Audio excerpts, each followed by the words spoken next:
लोकसभा में वंदे मातरम पर छिड़ी बहस ने आज सियासी तापमान को और बढ़ा दिया है। नेशनल कॉन्फ्रेंस के सांसद आगर रोहिल्ला ने संसद में खुलकर कहा कि वंदे मातरम राष्ट्रीय गीत है, सभी मानते हैं, लेकिन इसे किसी पर थोपा नहीं जा सकता। उन्होंने तर्क दिया कि संविधान हर नागरिक को यह आजादी देता है कि वो क्या गा सकता है और क्या नहीं। रोहिल्ला ने साफ कहा कि मुसलमानों से उनके धर्म पालन की आजादी कोई नहीं छीन सकता और न ही किसी समुदाय पर जबरदस्ती राष्ट्रगीत थोपना सही है। उनके इस बयान ने राजनीतिक गलियारों में हलचल मचा दी है।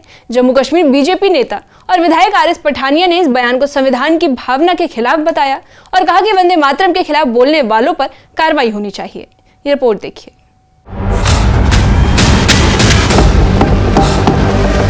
वंदे मातरम के साथ विश्वासघात क्यों हुआ?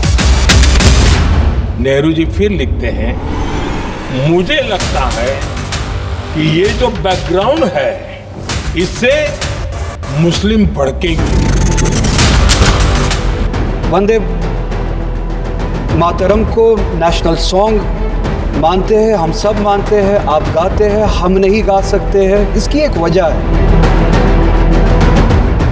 संसद में वंदे मातरम पर चर्चा के दौरान एनसी सांसद आगर रोहिल्ला के बयान ने सियासी गलियारों में हलचल मचा दी।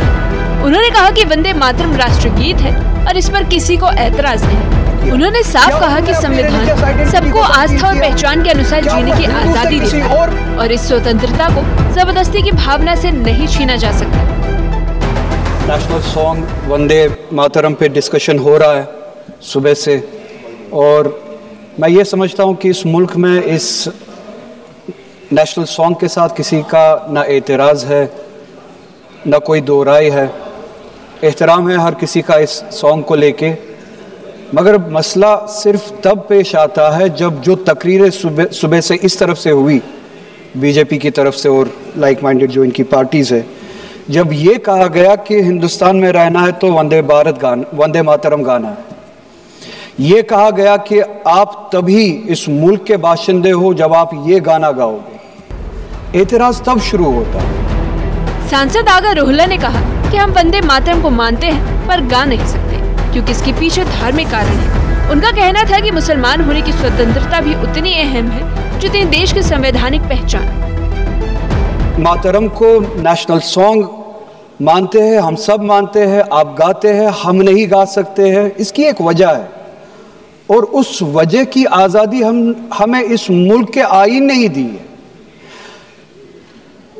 कभी कभार कुछ मामलों में दो चीज़ों के दरमियान क्लैश होता है, एक नेशनल कॉन्सेप्ट और आपकी रिलीजियस फेथ, और ये यूनिवर्सल है, इटर्नल फैक्ट है, चाहे किसी भी मजहब से कोई भी वाबस्ता हो, मुसलमान हो, हिंदू हो, सिख हो, वो इटर्नल आइडेंटिटी अपने मजहबी अकीदों को मानता है। आज़ादी इस चीज़ के लिए हिंदू के हिंदू होने की आज़ादी, और इसी तरह से मुसलमान के मुसलमान होने की आज़ादी, सिख के सिख होने की आज़ादी, और वो आज़ादी आप मुझसे छीन नहीं सकते हैं, किसी भी नाम पे नहीं छीन सकते, किसी भी दबाव में नहीं छीन सकते, किसी भी सिख से उसके मजहब की आज़ादी नहीं छीन सकते, किसी भी हिंदू से उसकी मजहब की आज़ादी नहीं छीन सकते, और किसी भी मुसलमान से उसके मुसलमान होने की आज़ादी नहीं छीन सकते।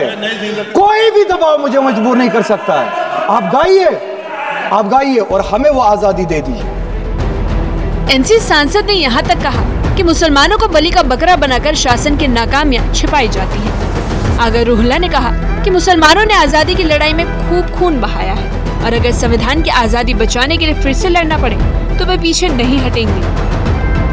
कि जब हिंदुस्तान का हिंदू हो, मुसलमान हो, सिख हो, इनसे पीने के लिए साफ पानी मांगे, सांस लेने के लिए साफ हवा मांगे, रोजगार मांगे, जब इनसे महंगाई के खिलाफ, महंगाई के बारे में जवाब मांगे, जब इनसे रोजगार मांगे, तब ये सिर्फ ये बोल सके कि रोजगार के बारे में बात मत करो, वो देखो मुसलमान हमने उसको मजबूर किया वंदे मातरम गाने के लिए, वो देखो मुसलमान हमने उसकी मजहबी आजादी को खत्म किया।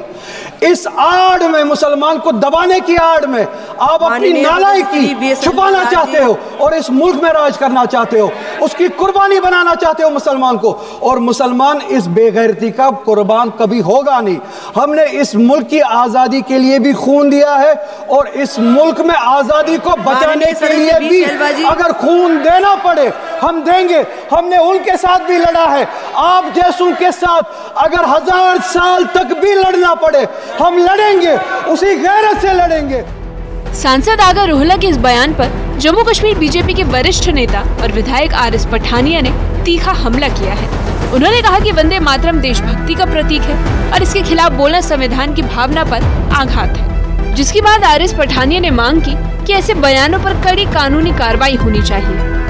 वंदे मातरम कोई भारतीय जनता पार्टी या किसी दल विशेष, समुदाय विशेष, धर्म विशेष का कोई तराना नहीं, ये डिक्लेयर्ड राष्ट्रीय गीत है और राष्ट्रीय गीत के प्रति इस किस्म की घृणा, इस किस्म की नफरत, इस किस्म के डिबेसिंग कमेंट्स यूज करना मैं सबसे बड़ी निंदा का ये अपने आप में सबब है और सख्ती के साथ इस पे एक्शन लेना चाहिए। कल एक नया डिबेट जो नरेंद्र मोदी जी ने पार्लियामेंट में जिसको एक उजागर किया है कि कांग्रेस की सरेंडर की राजनीति, जो ये सरेंडर की जो आदत कांग्रेस में थी, कांग्रेस ने पहले भी इसको, हालांकि वंदे मातरम को कभी मैं बोलूंगा मुल्ला हसरत मोहानी या अबुल कलाम आजाद या अशफाक उल्लाह खान इन जैसे कभी भी फ्रीडम फाइटर्स ने कभी इसको डिनाइग्रेट नहीं किया, लेकिन जवाहरलाल नेहरू जी ने इसको कट टू साइज करके इसको एडिट किया और एडिटेड वंदे मातरम को हमारा राष्ट्रीय गीत जो बनाया।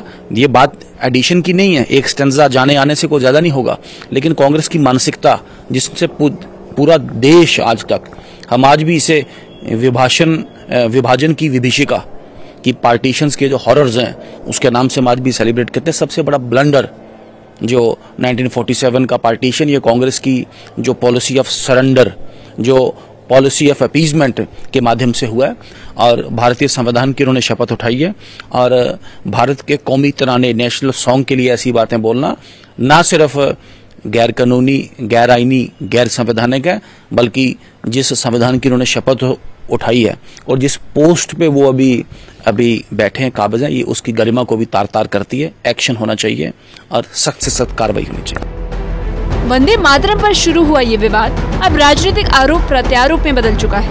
एक तरफ आगा रोहिल्ला इसे संवैधानिक स्वतंत्रता का सवाल बता रहे हैं, तो वहीं दूसरी तरफ बीजेपी से राष्ट्रभक्ति पर हमला मानकर सख्त कार्रवाई की मांग कर रही है। दोनों पक्ष अपनी अपनी सोच को सही ठहराने में लगे हैं और संसद से लेकर सियासत तक ये मुद्दा अब और ज्यादा गर्माता जा रहा है। न्यूज़ 18 के लिए संवाददाता समीर भट्ट की रिपोर्ट। रोहिल्ला के बयान ने बहस को एक बार फिर से आजादी, पहचान और संवैधानिक अधिकारों की दिशा में मोड़ दिया है। जहां एक और वो मजबूती से अपने तर्क रखते दिखे, तो वहीं बीजेपी ने इसे राष्ट्रभक्ति के सवाल से जोड़कर सीधा हमला बोला है। आर.एस. पठानिया ने न सिर्फ रोहिल्ला के बयान को अस्वीकार्य बताया, बल्कि इसे कानूनन कार्रवाई योग्यता कह दिया। ऐसे में वंदे मातरम के मुद्दे पर उठी ये राजनीतिक ज्वाला आने वाले दिनों में और भी तेज हो सकती है, क्योंकि ये विवाद सिर्फ एक गीत का नहीं, बल्कि राष्ट्रवाद की परिभाषा, नागरिक स्वतंत्रता और राजनीतिक नैरेटिव की लड़ाई बन चुका है। अब देखना यह होगा कि टकराव के बाद संसद और सियासत किस दिशा में आगे बढ़ती है।